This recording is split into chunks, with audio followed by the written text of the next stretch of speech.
আমির হামজার মতো ফাতরা এবং তারেক রহমানের মতো ওই যে কি তারেক মনোয়ার না, তারেক মনোয়ারের মতো ইতর অক্সফোর্ডের টিচার, এদেরকে যদি আপনারা আপনাদের আলেম হিসেবে সামনে রাখি, জামাত ইসলামের ভাইদেরকে বলছি যে আমরা যে আপনাদের সমালোচনা করি, এই সমালোচনা আপনাদের প্রাপ্য, এবং এই সমালোচনা যেদিন করব না সেদিন মনে করবেন আপনাদের দাম নাই।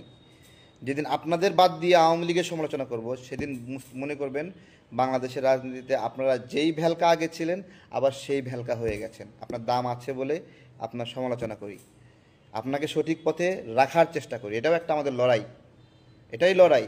আপনারা অহংকার করে মুক্তিযুদ্ধকে পরাজিত করার চেষ্টা করতেছেন, এটা আমরা ধরাই দিচ্ছি, এর জন্য সৌভাগ্য ফিল করেন।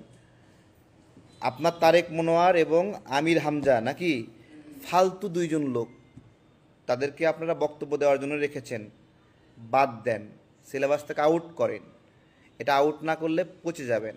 যদি এটাই মানদণ্ড হয় যে এরাই আপনাদের আলেম বা আপনাদের আলেমরা এই কোয়ালিটির এই ক্যাটাগরির, তাহলে আপনাদের খবর আছে, খবর আছে আপনাদের, আছে তো। আপনারা একটু চেষ্টা করেন, আজহারি হুজুরকে নিয়ে আসার চেষ্টা করেন, আপনাদের সাথে নিয়ে আসার চেষ্টা করেন। সে সরাসরি আপনাদের সাথে যুক্ত হচ্ছে না, যুক্ত করার চেষ্টা করেন আপনারা।